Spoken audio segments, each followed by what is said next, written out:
Hello friends, welcome back again on my YouTube channel Fun with Maths. Myself Himani. Today I am going to take another topic of class 12th which is vector algebra. ये chapter हमारा physics में भी बहुत use होता है। आप लोगों ने सभी ने पढ़ा होगा स्केलर क्वांटिटीज़ और वेक्टर क्वांटिटीज़। तो ये उसी पे बेस्ड चैप्टर है। सबसे पहले बात करते हैं what do you mean by vector quantities. The quantities which have direction as well as magnitude. ऐसी टर्म्स जिनकी डायरेक्शंस भी हमें पता होती हैं और मैग्नीट्यूड भी पता होते हैं। तो ऐसी टर्म्स को जनरली जब हम रिप्रेजेंट करते हैं तो ऐसे रिप्रेजेंट करते हैं कि ए वेक्टर जो है वो हमारा एक्स आई वेक्टर प्लस वाई जे वेक्टर प्लस जेड के वेक्टर, इस टाइप से हम अपनी वेक्टर क्वांटिटी को रिप्रेजेंट करते हैं। जहाँ पे ये जो एरो है ये उनकी डायरेक्शन बताता है और ये उनके कोऑर्डिनेट्स हैं एक्स वाई और जेड एक्सिस में। तो ये हमारा वेक्टर टर्म होता है। इसको हम ऐसे भी लिख सकते हैं कि ए वेक्टर जो है उसका कोऑर्डिनेट्स ऐसे दिखा सकते हैं एक्स वाई जेड। इसको हम ऐसे भी रिप्रेजेंट कर सकते हैं। ये भी बहुत सेम थिंग है। तो सबसे पहले जो हमारा फर्स्ट टॉपिक आता है वेक्टर अलजेब्रा में वो आता है मैग्नीट्यूड। तो किसी भी वेक्टर क्वांटिटी का अगर आपको मैग्नीट्यूड फाइंड आउट करना है कि कैसे उस वेक्टर क्वांटिटी का मैग्नीट्यूड निकालते हैं, तो magnitude stand for mode of a vector. इसको मोड से रिप्रेजेंट करते हैं। तो मैग्नीट्यूड दिखाने के लिए हम क्या करते हैं, इसके सारे कोऑर्डिनेट्स का स्क्वायर करके अंडर रूट कर देते हैं। तो under root of x square plus y square plus z square, यह हमारा होता है मैग्नीट्यूड। अगर आपको किसी भी वेक्टर का मैग्नीट्यूड निकालना है तो आप उसको ऐसे फाइंड आउट करेंगे। इसके बाद बात आती है यूनिट वेक्टर की कि यूनिट वेक्टर क्या होता है। ये बहुत ज़्यादा ज़रूरी होता है, इम्पोर्टेंट टर्म है ये।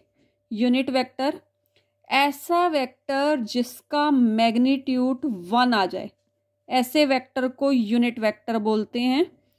जिसका भी मैग्नीट्यूड 1 के इक्वल आ जाए that means this is the unit vector. और यूनिट वेक्टर को जनरली हम ऐसे एक कैप से रिप्रेजेंट करते हैं। तो अगर किसी नॉर्मल वेक्टर को यूनिट वेक्टर में कन्वर्ट करना है तो उसके लिए क्या करते हैं, वेक्टर को उसके मैग्नीट्यूड से डिवाइड कर देते हैं। जैसे यहाँ पे मेरा ए वेक्टर जो है वो एक्स आई वेक्टर प्लस वाई जे वेक्टर प्लस जेड के वेक्टर है। तो अगर मैं उसको इसके मैग्नीट्यूड से डिवाइड कर दूं तो ये जो मेरा वेक्टर बनेगा ये ए यूनिट वेक्टर बन जाएगा। तो किसी भी वेक्टर को अगर यूनिट वेक्टर में कन्वर्ट करना है तो आप ऐसे कन्वर्ट करेंगे। आप ये जो डिनोमिनेटर वाली टर्म है ये सारे टर्म्स के नीचे सेपरेट सेपरेट भी लिख सकते हैं। तो ये मेरा यूनिट वेक्टर है। इसके बाद बात आती है नल वेक्टर क्या होता है। नल वेक्टर स्टैंड फॉर ऐसा वेक्टर जिसका मैग्नीट्यूड 1 आ जाए या जो जीरो वेक्टर भी होता है जिसमें कोई टर्म ही नहीं है, मैग्नीट्यूड जो है वो 0 आ जाता है, या फिर उसके सारे कोऑर्डिनेट्स जो हैं वो 0 0 0 इस टाइप के होते हैं। तो ये हमारा नल वेक्टर कहलाता है। इसके बाद बेसिकली जो चीज़ें आती हैं वो मैं आपको साथ के साथ बताती रहूँगी। हम मेन कंसेप्ट की तरफ चलते हैं। मेन कंसेप्ट में सबसे पहला जो कंसेप्ट आता है वो आता है addition and subtraction of vector. कि अगर आपको दो वेक्टर दे रखे हैं तो आप उनको ऐड कैसे करेंगे, सब्ट्रैक्ट कैसे करेंगे। तो सबसे पहले जो टर्म आती है वो आती है addition and subtraction of vector. तो जैसे अगर आपको दो वेक्टर्स दे रखे हैं, ए वेक्टर एक टर्म है x1 i vector plus y1 j vector plus z1 k vector, ये एक वेक्टर दे रखा है। सिमिलरली इसी के साथ एक दूसरा वेक्टर दे रखा है B vector x2 i vector plus y2 j vector plus z2 k vector, ये आपको एक दूसरा वेक्टर दे रखा है। और मुझे इन दोनों वेक्टर्स को आपस में ऐड करना है, a प्लस बी निकालना है। तो हम कैसे निकालेंगे, आई वेक्टर वाले को आई वेक्टर में ऐड करेंगे, जे वाले को जे में, के वाले को के में। तो मेरा जो टर्म बन जाएगी वो बन जाएगी x1 plus x2 i vector plus y1 plus y2 j vector z1 plus z2 k vector. ये मेरी फॉर्म बन चुकी है। तो ये एडिशन करने का तरीका होता है। सिमिलरली अगर मुझे डिफरेंस निकालना है दो वेक्टर्स का, माइनस करना है, तो माइनस भी हम बिल्कुल सेम तरीके से करेंगे एक्स आई वाले में से आई वाले को। तो ये बनेगा x1 minus x2 i vector plus y1 minus y2 j vector plus z1 minus z2 k vector. अब यहाँ पे एक बहुत इंपॉर्टेंट नोट करने वाली चीज़ ये है कि आप एडिशन तो किसी भी वेक्टर को आगे पीछे करके सॉल्व कर सकते हो। जैसे अगर मैं a प्लस बी कर दूं या b प्लस a कर दूं, दोनों की वैल्यू सेम आएगी। लेकिन डिफरेंस में हम आगे पीछे करके नहीं कर सकते। डिफरेंस में ज़रूरी नहीं है a माइनस बी और b माइनस a जो होगा वो इक्वल आएगा, ये टर्म ज़रूरी नहीं होती। तो इसीलिए ध्यान रखेगा कि जो वेक्टर आगे दे रखा है आप उसी को ही आगे रखेंगे, दूसरे वाले को आप आगे नहीं कर सकते। तो उनके कोफिशिएंट्स का ध्यान रखिएगा कि कौन सा कोफिशिएंट पहले लेना है, कौन सा बाद में लेना है। तो आई होप ये एडिशन एंड सब्ट्रैक्शन आपको क्लियर हो गई होगी। इसके बाद बात आती है कि किसी वेक्टर का पोजीशन वेक्टर कैसे फाइंड आउट करते हैं। जैसे मान लो मुझे 2 पॉइंट्स गिवन है। एक पॉइंट दे रखा है P जिसके कोऑर्डिनेट हैं x1 y1 z1, और दूसरा पॉइंट है Q जिसके कोऑर्डिनेट हैं x2 y2 और z2, और मुझे इसका पोजीशन वेक्टर निकालना है PQ। PQ वेक्टर का पता लगाना है कि PQ वेक्टर क्या है। तो उसके लिए हम क्या करते हैं, आप पीछे वाले टर्म में से या पीछे वाले वेक्टर में से आगे वाले वेक्टर को माइनस कर देते हैं। ये फॉर्मूला होता है for finding the position vector. तो याद रखिएगा, अगर आपको किसी भी नंबर्स का या किसी भी पॉइंट्स का पोजीशन वेक्टर फाइंड आउट करना है तो आप ऐसे फाइंड आउट करेंगे। तो जब पीछे वाले में से आगे वाला माइनस करेंगे तो आप बनाएंगे x2 minus x1 i vector plus y2 minus y1 j vector plus z2 minus z1 k vector. Vector में जो आपके क्वेश्चंस आएंगे उसमें ये पोजीशन वेक्टर का बहुत इंपॉर्टेंट यूज है, तो इसका थोड़ा सा ध्यान रखिएगा कि पोजीशन वेक्टर कैसे फाइंड आउट करते हैं। इसके बाद एडिशन सब्ट्रैक्शंस के बाद हमारा जो टर्म आता है, वो जो बेसिकली इंपॉर्टेंट चीज़ है वो आती है मल्टीप्लीकेशन ऑफ वेक्टर्स। अब मल्टीप्लीकेशन में या प्रोडक्ट जो कह लो आप, इसको मल्टीप्लीकेशन ऑफ वेक्टर बोल दो या प्रोडक्ट ऑफ वेक्टर बोल दो, इसको प्रोडक्ट ऑफ वेक्टर्स भी बोलते हैं। तो प्रोडक्ट में हमारा जो है वो 2 टाइप के प्रोडक्ट आते हैं। एक तो होता है डॉट प्रोडक्ट जिसे हम स्केलर प्रोडक्ट भी बोलते हैं, और दूसरा जो आता है वो आता है क्रॉस प्रोडक्ट। तो एक एक करके हम दोनों के बारे में पढ़ेंगे। पहले हम डॉट प्रोडक्ट या स्केलर प्रोडक्ट की बात करते हैं। तो डॉट प्रोडक्ट से स्टार्ट करते हैं अपना कंसेप्ट। सबसे पहले डॉट प्रोडक्ट होता क्या है, इसको स्केलर प्रोडक्ट भी बोलते हैं क्योंकि यहाँ से जो हमारा आंसर आएगा वो एक पर्टिकुलर नंबर आएगा, इसमें हमारे आई जे के वाले कोफिशिएंट नहीं आते। तो ये एक वेक्टर टर्म आंसर नहीं मिलेगी, हमें एक नॉर्मल नंबर आंसर मिलेगा, इसीलिए इसको स्केलर प्रोडक्ट बोलते हैं क्योंकि लास्ट में इसमें वेक्टर कम आई जे के वाली टर्म्स नहीं आती। तो डॉट प्रोडक्ट हमारा जो होता है ए वेक्टर डॉट बी वेक्टर। पहले मैं आपको मैथमेटिकल तरीके से बताती हूँ, उसके बाद फिर आपको क्वेश्चन में कैसे यूज करना है वो बताऊंगी। मैथ्स में एज अ फॉर्मूला जो ए डॉट बी का फॉर्मूला होता है वो होता है magnitude of a vector magnitude of b vector into में कोस थीटा। ये हमारा फॉर्मूला होता है for finding the dot product of 2 vectors. अब यहाँ से अगर मुझे कोस थीटा की वैल्यू चाहिए, एंगल बिटवीन 2 वेक्टर्स चाहिए, तो हम कोस थीटा को यहाँ पे छोड़ देते हैं, बाकी ये जो 2 मैग्नीट्यूड है इनको डिवाइड में ले आते हैं। तो जो मेरा कोस थीटा का फॉर्मूला है वो बनेगा ए डॉट बी अपॉन में magnitude of A magnitude of b. ये हमारा जो फॉर्मूला है for finding the angle between 2 vector, ये हम बहुत जगह यूज करते हैं। तो ये फॉर्मूला याद रखिएगा, ये हमारा एंगल बिटवीन 2 वेक्टर्स के लिए यूज होता है कि 2 वेक्टर के बीच में अगर हमें एंगल निकालना है तो हम कैसे निकालेंगे, हम उसमें यूज करेंगे।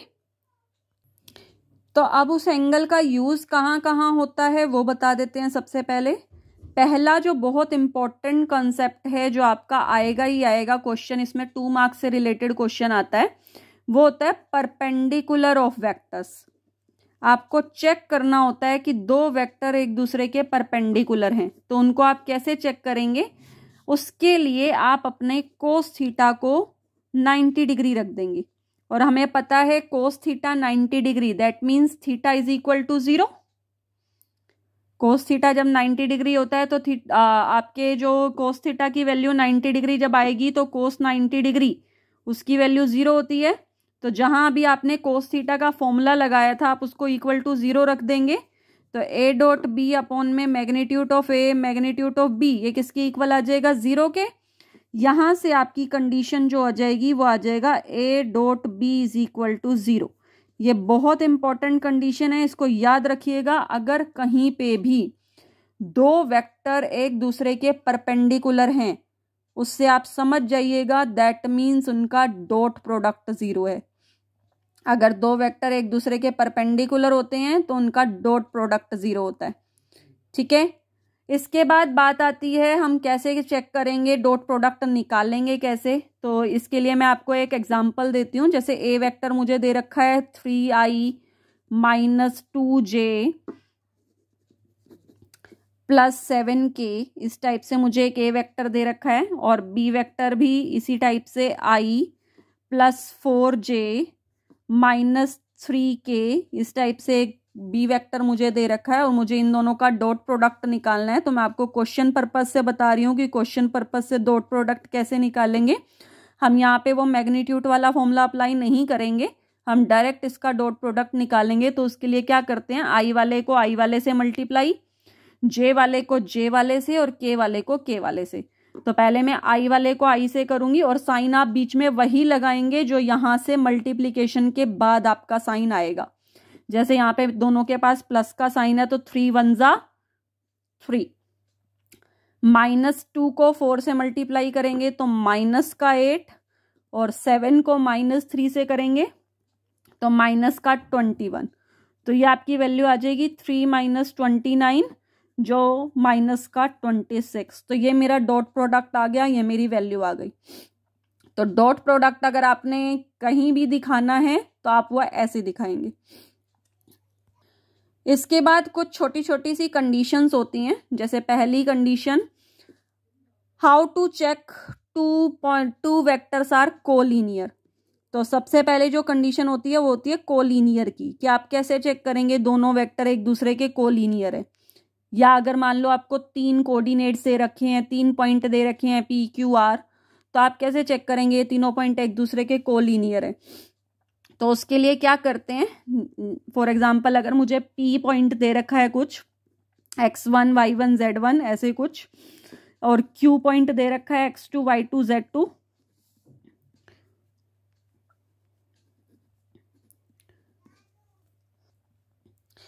और एक और पॉइंट है R जो मुझे दे रखा है x3 y3 z3, इस टाइप से, और मुझे चेक करना है कि ये तीनों पॉइंट एक कोलिनियर हैं। Collinear stands for lies on the same line, same line पे लाई करनी चाहिए। कोलिनियर का मतलब ये होता है। तो मैं कैसे चेक करूंगी, एक तो इसका तरीका सिंपल सा ये है कि P Q vector plus Q R vector, इन दोनों का सम जो है वो पी आर वेक्टर के इक्वल आना चाहिए। तो एक कंडीशन तो ये होती है, आप इससे चेक कर सकते हैं। एक कंडीशन ये भी होती है कि आपने पी क्यू वेक्टर ले लिया और इधर से क्यू आर वेक्टर ले लिया, दोनों एक दूसरे के स्केलर मल्टीपल होने चाहिए। मतलब अगर एक वेक्टर दूसरे का स्केलर मल्टीपल आ जाता है तब भी वो दोनों वेक्टर एक दूसरे के साथ कोलिनियर हो जाते हैं। तो ये कंडीशन याद रखना, one vector is the scalar multiple of the other. तो अगर ये कंडीशन भी सेटिस्फाई हो जाती है तब भी वो एक दूसरे के साथ कोलिनियर हो जाते हैं। तो ये इससे भी रिलेटेड क्वेश्चन आता है कोलिनियर वेक्टर दिखाने के लिए, या हो सकता है आपको कोलिनियर दे रखे हो, किसी कांस्टेंट की वैल्यू पूछ ले, इससे रिलेटेड क्वेश्चन भी आता है।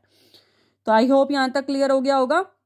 हाँ, अगर आपको 3 वेक्टर्स को राइट एंगल ट्राइंगल प्रूव करना है, तो ऑब्वियस ही बात है राइट एंगल दिखाने के लिए आप क्या करेंगे।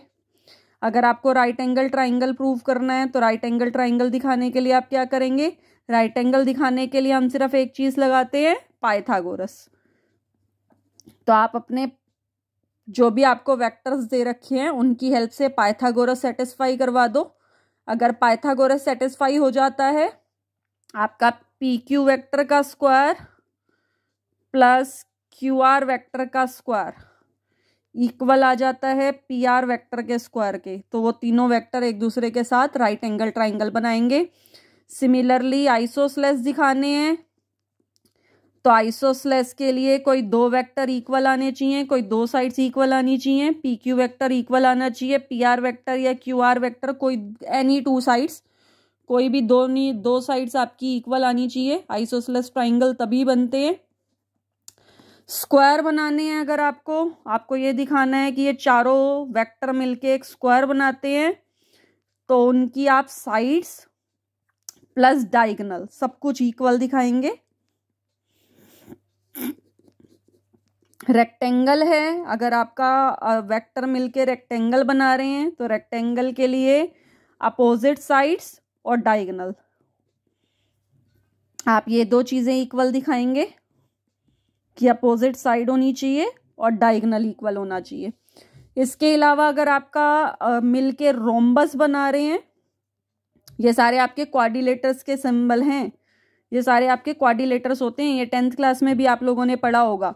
अगर रोम्बस बनाते हैं तो सिर्फ साइड्स इक्वल आती हैं, डायगोनल इक्वल नहीं आते, डायगोनल सिर्फ स्क्वायर में इक्वल आते हैं। तो ये सब कुछ छोटी छोटी सी कंडीशंस हैं जिस पे बेस्ड क्वेश्चन आ जाता है। तो ये सारा पार्ट हमारा डॉट प्रोडक्ट का हो गया। इसके बाद हम बात करते हैं क्रॉस प्रोडक्ट की। तो क्रॉस प्रोडक्ट जो हमारा नेक्स्ट प्रोडक्ट है, जिसे हम वेक्टर प्रोडक्ट भी कहते हैं, क्रॉस प्रोडक्ट वो कैसे निकालते हैं मैं आपको पहले फॉर्मूला बता देती हूँ, उसके बाद हम क्वेश्चन से रिलेटेड करेंगे। तो क्रॉस प्रोडक्ट में आपको दो वेक्टर का क्रॉस प्रोडक्ट निकालना है, ए क्रॉस बी। तो वो आप कैसे निकालेंगे, magnitude of a vector, magnitude of b vector, और यहाँ पे आता है साइन थीटा, और इसके साथ एक यूनिट वेक्टर आता है एन वेक्टर। ये यूनिट वेक्टर जो होता है ये आपके दोनों वेक्टर्स के बीच का यूनिट वेक्टर होता है, इसमें ये भी हम साथ लेके चलते हैं। अब अगर यहाँ से मुझे एंगल निकालना है, साइन थीटा की वैल्यू निकालनी है, तो मैं डायरेक्ट नहीं निकालूंगी, मैं मैग्नीट्यूड लेके निकालूंगी ताकि ये एन वेक्टर यहाँ से हट जाए। एन वेक्टर एक यूनिट वेक्टर है, अगर मैं थ्रू आउट मैग्नीट्यूड अप्लाई कर दूंगी तो ये जो यूनिट वेक्टर है इसका मैग्नीट्यूड 1 होता है, तो ये यहाँ से हट जाएगा। तो मेरा जो साइन थीटा होगा उसकी वैल्यू जो आएगी वो आएगी magnitude of A cross B upon में magnitude of A magnitude of B. तो ये मेरा साइन थीटा निकालने का फॉर्मूला होता है in the form of cross product. I hope यहां तक क्लियर हो गया होगा। अब जैसे हमने डॉट प्रोडक्ट में बात करी थी कि दो वेक्टर एक दूसरे के परपेंडिकुलर कब होते हैं, सिमिलरली हम यहाँ बात करेंगे दो वेक्टर एक दूसरे के पैरेलल कब होते हैं। पैरेलल वेक्टर्स की भी वही कंडीशन है कि एक वेक्टर दूसरे का स्केलर मल्टीपल हो जाना चाहिए, लेकिन हम यहाँ पे क्रॉस प्रोडक्ट की फॉर्म में बात कर रहे हैं। पैरेलल का मतलब होता है थीटा या तो 0 डिग्री आएगा या फिर 180 डिग्री आएगा। हो सकता है अगर सेम डायरेक्शन में जा रहे हो तो 0 आ जाए, अगर अपोजिट डायरेक्शन में है तो 180 डिग्री आता है। तो दैट मीन्स आपका जो साइन 0 डिग्री हो या साइन 180 डिग्री हो, इनकी वैल्यू 0 होती है। तो अगर कोई भी दो वेक्टर आपके पैरेलल वेक्टर हैं तो उनका क्रॉस प्रोडक्ट ये 0 आता है। तो आप हमेशा याद रखिएगा, अगर दो वेक्टर एक दूसरे के परपेंडिकुलर हैं तो डॉट प्रोडक्ट 0, और अगर एक दूसरे के पैरेलल हैं तो क्रॉस प्रोडक्ट 0। अब बात करते हैं कि क्रॉस प्रोडक्ट क्वेश्चन में यूज कैसे करते हैं। तो जैसे मैंने ए वेक्टर पहले लिया था 3i - 2j + k, और बी वेक्टर मैंने लिया था i + 4j - 2k। तो इन दोनों का पहले मैंने आपको डॉट प्रोडक्ट निकाल के दिखाया था, अब मैं यहाँ पे इनका क्रॉस प्रोडक्ट आपको निकाल के दिखा रही हूँ। तो ए क्रॉस बी निकालने के लिए ये एक वेक्टर टर्म है, इसमें i j k वाले फैक्टर भी आएंगे। तो हम एक मैट्रिक्स फॉर्म या डिटर्मिनेंट फॉर्म बनाते हैं जिसमें ऊपर लिखते हैं आई, जे और के। यहाँ पे इनकी वैल्यूज डालते हैं, -2 1, इसकी वैल्यूज डाल दी मैंने, और अब मैं इसकी डालूंगी 1 4 और -2। और जैसे आप डिटर्मिनेंट ओपन करते हो बिल्कुल सेम तरीके से इसको ओपन करना है। पहले आई वेक्टर लिखा, उस रो और उस कॉलम को छोड़ दिया, इसको इससे इसको इससे, तो 4 -4 -j इंटू में जे जिस रो में है कॉलम में उसको छोड़ दिया, -6 -1 प्लस का k इंटू में 4 3 12 और प्लस का 2। तो आपकी जो वैल्यू आएगी सॉल्व करने के बाद वो आएगी 4 -4 0 आई वेक्टर, तो उसको लिखने की ज़रूरत नहीं है। इसको सॉल्व करेंगे और बाहर माइनस का साइन भी है, तो 7j वेक्टर और 14k वेक्टर। तो ये मेरा आंसर आ गया, ये मेरे वेक्टर्स का क्रॉस प्रोडक्ट आ गया। अब अगर मुझे इसका मैग्नीट्यूड निकालना है तो मैं मैग्नीट्यूड कैसे निकालूंगी, √7 का स्क्वायर करेंगे 49 और 14 का स्क्वायर करेंगे 196, दोनों को ऐड करेंगे तो 9 और 6 15, 1 कैरी, 10 और 4 14, 1 कैरी 245। तो ये मेरा √ आ गया मोड इसका मैग्नीट्यूड A क्रॉस B का। अगर आपको यहाँ से अब साइन थीटा की वैल्यू निकालनी है तो साइन थीटा की value mode of A cross B और अपॉन में magnitude of A magnitude of B, आप ऐसे निकाल सकते हैं। जो भी वैल्यू आएगी वो मेरे angle between the two vectors आ जाएगी। आई होप यहाँ तक आपको क्लियर हो गया होगा। अब इससे रिलेटेड कुछ क्वेश्चन करते हैं जो आपके प्रीवियस ईयर क्वेश्चंस में आ चुके हैं, प्रीवियस ईयर पेपर में आ चुके हैं। वेक्टर्स में से ज़्यादा क्वेश्चन जो आते हैं वो या तो 2 मार्क्स में आते हैं या 3 मार्क्स में आते हैं। वेक्टर में से 5 मार्क्स में कोई क्वेश्चन नहीं आता है, तो आप इसको बस 2 और 3 मार्क्स तक की ही प्रिपरेशन करना। तो इससे रिलेटेड कुछ क्वेश्चन करते हैं जो हमारे प्रीवियस आ चुके हैं। तो ये हमारा फर्स्ट क्वेश्चन है, ये 1 मार्क में आया हुआ है।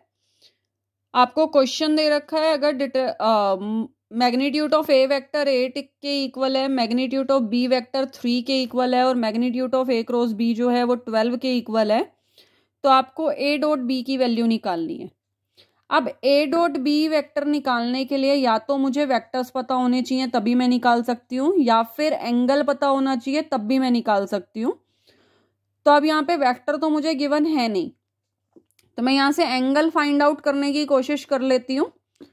अगर एंगल मुझे पता चल गया तो दैट मीन्स मैं A dot B cos theta लगा के इजीली निकाल सकती हूँ, क्योंकि मैग्नीट्यूड ऑफ A और मैग्नीट्यूड ऑफ B तो दे ही रखा है।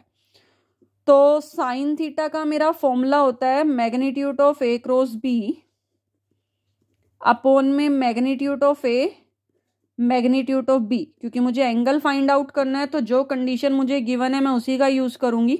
अब यहाँ पे ये मुझे 12 के इक्वल दे रखा है तो मैंने 12 लगा दिया, और मैग्नीट्यूड ऑफ A मेरा 8 है, मैग्नीट्यूड ऑफ B मुझे 3 के इक्वल दे रखा है। तो जब हम इसको सॉल्व करेंगे ये 1/2 के इक्वल आ जाएगा, और हम सबको पता है साइन थीटा 1/2 कहाँ पे होता है, तो थीटा की वैल्यू हमारी आ जाएगी 30 डिग्री। ये मेरा थीटा की वैल्यू आ गई। अब मुझे निकालना है A डॉट B, तो A डॉट B के लिए मैं अपना A डॉट B का फॉर्मूला लगाऊंगी magnitude of A magnitude of B cos theta. अब क्योंकि मुझे थीटा पता चल चुका है तो मैं यहाँ पे थीटा की वैल्यू डाल दूंगी। मैग्नीट्यूड ऑफ A और B आपको ऑलरेडी दे रखा है, और इनटू में कोस 30 डिग्री। अब कोस 30 डिग्री जो हमारा होता है वो √3/2 होता है, तो 24 इंटू √3/2। तो आपका जो A डॉट B आएगा वो आ जाएगा 12√3 यूनिट्स। ये आपको निकालना था, ये आपका आंसर आ गया। आई होप आपको क्लियर हो गया होगा।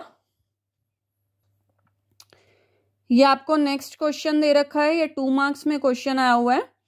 If A and B are unit vector and theta is the angle between them, then prove that sin θ/2 जो होगा वो 1/2 of magnitude of A minus B के इक्वल आएगा। अब यहाँ पे जो पहली लाइन लिखी हुई है वो ये लिखी हुई है कि A और B जो है वो यूनिट वेक्टर्स हैं।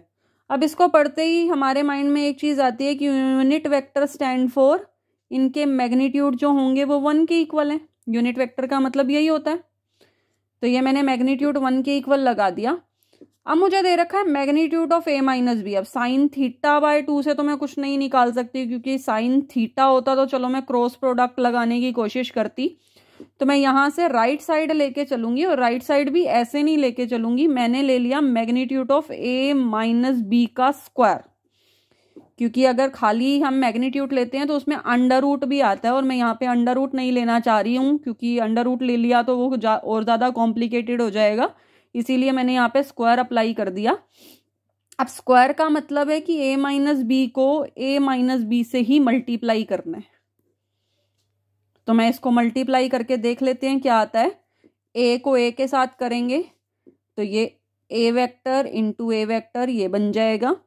a को b के साथ करेंगे तो माइनस का a vector b vector, b को a के साथ करेंगे तो माइनस का b वेक्टर a वेक्टर, और माइनस बी को माइनस बी के साथ करेंगे तो प्लस का बी वेक्टर और बी वेक्टर।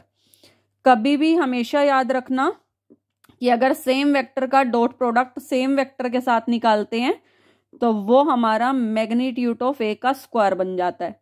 और डॉट प्रोडक्ट में ए डॉट बी और बी डॉट ए इन दोनों की वैल्यू हमेशा सेम रहती है, तो ये दोनों ऐड होके twice of a dot b बन जाएंगे। और बी डॉट बी जो होगा वो भी वही हमारा मैग्नीट्यूड ऑफ बी का स्क्वायर बन जाएगा। ये टर्म आ गई। अब यहाँ पे मैं ए डॉट बी का फॉर्मूला लगा सकती हूँ, मुझे ए डॉट बी का फॉर्मूला पता है, और इन दोनों की वैल्यू डाल सकती हूँ।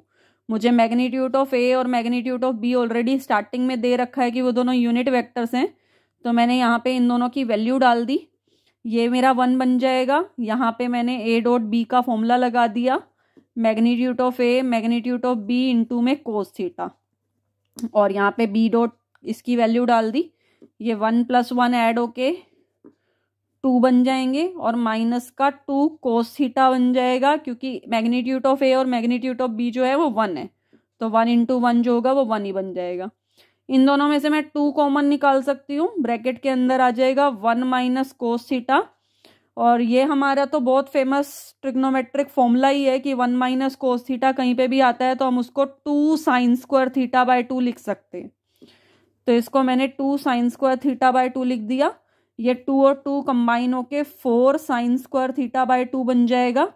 और इधर मेरा magnitude of a minus B का होल स्क्वायर चल ही रहा है। अब अगर मैं अपना प्रूविंग वाला पार्ट ध्यान से देखूं तो साइन थीटा बाय 2 चाहिए है, वो तो मिल गया है, लेकिन यहाँ पे मुझे स्क्वायर नहीं चाहिए। तो इस स्क्वायर को यहाँ से हटाएंगे, ये स्क्वायर यहाँ से हटेगा तो यहाँ पे अंडर रूट आएगा। तो magnitude of a minus B जो बनेगा, 4 किसका अंडर रूट होता है 2 का, और स्क्वायर और अंडर रूट आपस में कट जाएंगे, साइन थीटा बाय 2 आ जाएगा। और ये जो 2 इधर प्रोडक्ट में है उधर जाएगा तो डिवाइड में हो जाएगा। तो 1/2 magnitude of a minus B किसके इक्वल आ जाएगा, साइन थीटा बाय 2 के। यही आपको प्रूव करना था, हेंस प्रूव्ड। तो ये क्वेश्चन आपका आया हुआ है 2 मार्क्स में। आई थिंक ये क्लियर हो गया होगा आपको कैसे करना है, तो इसका ध्यान रखिएगा। इसके बाद आपको नेक्स्ट क्वेश्चन दे रखा है, ये आपका 3 मार्क्स में क्वेश्चन आया हुआ है। Vector in the direction of this that has magnitude this. मतलब आपको इस वेक्टर की डायरेक्शन में, इस वेक्टर की डायरेक्शन का मतलब होता है एक ऐसा वेक्टर निकालना है जो इसके पैरेलल हो, सेम डायरेक्शन में लाई करे। लेकिन इसका मैग्नीट्यूड क्या है मुझे पता नहीं है, तो मैं एक बार निकाल के देख लेती हूँ इसका मैग्नीट्यूड क्या है। इसका मैग्नीट्यूड आएगा 3 का स्क्वायर मतलब 9, 4 का स्क्वायर 16 और 5 का स्क्वायर 25। तो अगर हम ऐड करेंगे तो इसका मैग्नीट्यूड हमारा बनेगा 50। 50 को हम 25 टूजा लिख सकते हैं, तो 25 टूजा मतलब 5√2। तो ये मेरा इसका मैग्नीट्यूड है। अब मुझे इसी की डायरेक्शन में एक नया वेक्टर निकालना है। तो इसकी डायरेक्शन में नया वेक्टर निकालने का मतलब है कि मुझे पहले इसको यूनिट वेक्टर में कन्वर्ट करना पड़ेगा। तो किसी भी नॉर्मल वेक्टर को यूनिट वेक्टर में कैसे कन्वर्ट करते हैं, वेक्टर को उसके मैग्नीट्यूड से डिवाइड कर देते हैं। तो वही काम अब मैं यहाँ पे करने वाली हूँ। ये बन जाएगा 3i vector + 4j vector - 5k vector, और उसको इसके मैग्नीट्यूड से डिवाइड करेंगे तो 5√t। अब ये मेरा एक यूनिट वेक्टर है। यूनिट वेक्टर का मतलब होता है ऐसा वेक्टर जिसका मैग्नीट्यूड 1 आएगा। आप करके भी देख सकते हैं, ये एक यूनिट वेक्टर है मेरा। अब मुझे इसी के डायरेक्शन में एक ऐसा वेक्टर चाहिए जिसका मैग्नीट्यूड ये आए। तो अगर मैं इस यूनिट वेक्टर को इस मैग्नीट्यूड से मल्टीप्लाई कर दूं तो ऑब्वियस सी बात है जो मेरा नया वेक्टर बनेगा वो यही बनेगा और उसकी डायरेक्शन में भी बनेगा। डायरेक्शन मतलब पैरेलल वेक्टर होना चाहिए।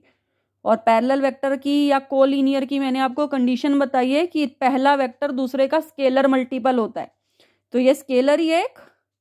तो मैं अपने ए वेक्टर को स्केलर से मल्टीप्लाई कर रही हूं तो वहां से मेरा नया वेक्टर बी वेक्टर मुझे मिल जाएगा √2/5 इंटू में ए वेक्टर। ये स्केलर मल्टीप्लाई कर दिया मैंने। तो जब मैं इसको √2/5 से मल्टीप्लाई करूंगी तो देखते हैं हमारा आंसर क्या आता है। 3i vector plus 4j vector minus का 5k वेक्टर और अपॉन में 5√2। तो √2 से √2 कट जाएगा, 5 से 5 मल्टीप्लाई हो जाएगा। तो जो मेरा बी वेक्टर बनेगा वो बनेगा 3i plus 4j minus 5k upon में 25। 5 5 जा 25। ये मेरा बी वेक्टर आ गया, ये मुझे निकालना था, ये मेरा आंसर आ गया। आई होप आपको क्लियर हो गया होगा। ये आपको नेक्स्ट क्वेश्चन दे रखा है, ये भी 3 मार्क्स में क्वेश्चन गिवन है आपके एक सैंपल पेपर में। वो आपको कह रहा है find the position vector of the point R which divides the line joining the 2 points P and Q whose position vector are this and this respectively in the ratio 2:1। अब ऐसे questions के लिए मैं बच्चों को जनरली रेकमेंड करती हूँ कि अपना 10th वाला मेथड लगाओ। वेक्टर टर्म्स ज़्यादा जाने की ज़रूरत नहीं है। आपके पी वेक्टर के जो कोऑर्डिनेट्स दे रखे हैं, मैं सिर्फ कोऑर्डिनेट्स लिख रही हूँ 1 2 और -1। तो ये 1 2 और -1। और क्यू वेक्टर के जो कोऑर्डिनेट दे रखे हैं वो दे रखे हैं -1 1 और 1। और एक कोई आर वेक्टर है मेरा XYZ, उसके मैंने कोऑर्डिनेट लेट कर लिए। मुझे इसके वेक्टर्स निकालने हैं और जो रेशियो दे रखा है वो दे रखा है 2:1। तो हम यहाँ पे जनरली बच्चों को प्रेफर यही करते हैं कि सेक्शन फॉर्मूला अप्लाई करो, जो आप ऑलरेडी 10th क्लास से पढ़ते हुए आ रहे हैं। 10th में भी आप लोगों ने पढ़ा है, 11th में भी आप लोगों ने पढ़ा है। तो यहाँ पे वही फॉर्मूला अप्लाई करना, सेक्शन फॉर्मूला। अब सेक्शन फॉर्मूले के हमारे 2 पार्ट्स होते थे, एक होता था इंटरनली, एक होता था एक्सटर्नली। तो यहाँ पे आपको दोनों निकालने हैं। इंटरनली में हम एडिशन लगाते थे, एक्सटर्नली में सब्ट्रैक्शन लगाते थे। तो पहला जो पार्ट है वो मैं इंटरनली वाला कर रही हूँ। तो पहले एक्स वाला कोऑर्डिनेट फाइंड आउट करेंगे। एक्स वाला कोऑर्डिनेट फाइंड आउट करने के लिए mx2, ये मेरा m है, ये x2 है। तो 2 को मल्टीप्लाई करेंगे -1 से, बीच में लगाएंगे प्लस क्योंकि इंटरनली लगा रही हूं अभी मैं। nx1, तो 1 को 1 से मल्टीप्लाई करेंगे और नीचे भी 2 + 1, k+1 करते थे ना m + n करके, वैसे लगाया। तो -2 + 1 अपॉन में 3। तो आपका जो फर्स्ट कोऑर्डिनेट आ गया है वो आ गया है 1/3। ऐसे ही y वाला जब आप निकालेंगे my1, तो 2 को मल्टीप्लाई किया 1 से, 1 को मल्टीप्लाई किया 2 से और डिवाइड कर दिया 2 + 1 से। तो ये आ जाएगा 4/3। z वाला जब आप फाइंड आउट करेंगे तो 2 को मल्टीप्लाई किया 1 से, 1 को किया -1 से और नीचे 2 + 1। तो आपका कोऑर्डिनेट आ गया 1/3। तो आपके जो r पॉइंट है उसके कोऑर्डिनेट आ रहे हैं 1/3 माइनस का 4/3 और 1/3। ये मेरे r के कोऑर्डिनेट्स आ गए, ये मुझे निकालने थे। अगर आप इसको वेक्टर फॉर्म में दिखाना चाहते हैं तो आप इसको वेक्टर फॉर्म में ऐसे दिखा सकते हैं, माइनस का 1/3 i vector plus 4/3 j vector plus 1/3 k vector.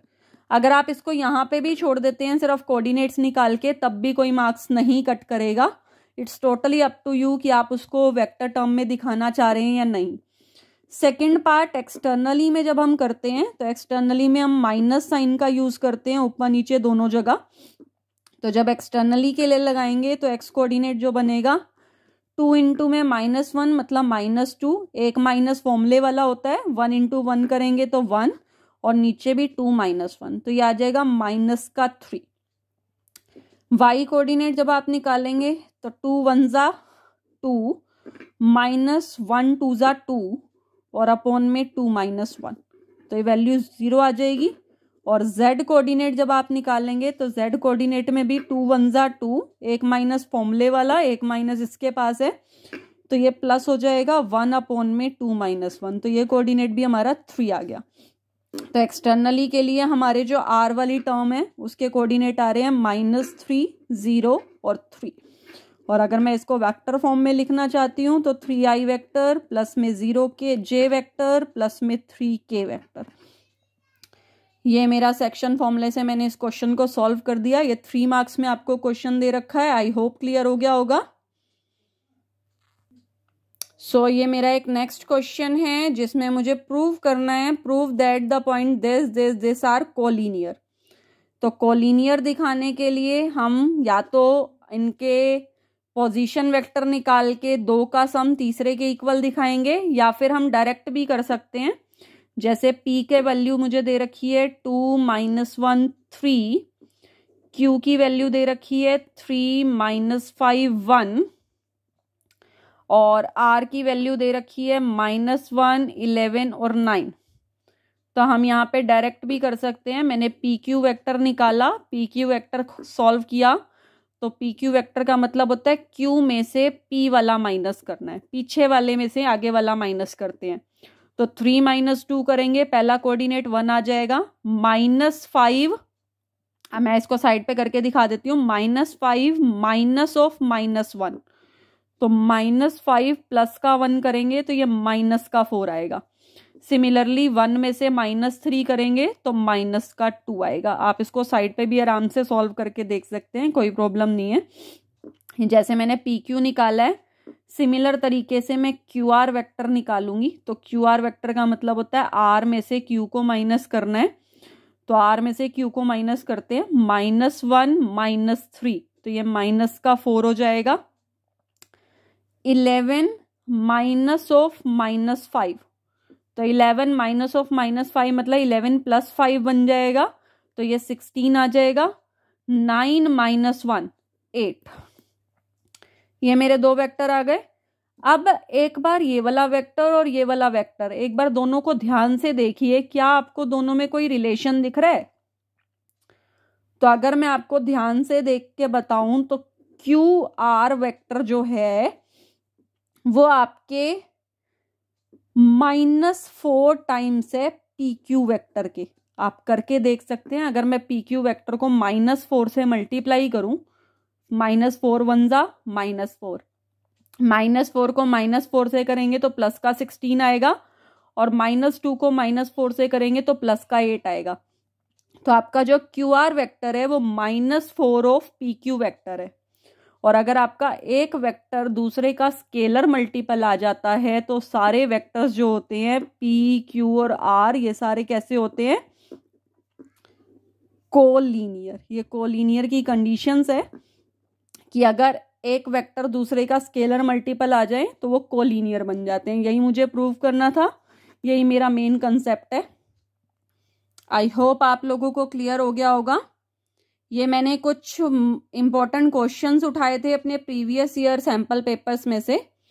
अगर आपको अभी भी कोई डाउट है वेक्टर अलजेब्रा में तो आप मुझे कमेंट बॉक्स पे टाइप करके दे सकते हैं। So stay connected with me, please subscribe my channel fun with maths. Thank you so much and like and share this video. Thank you.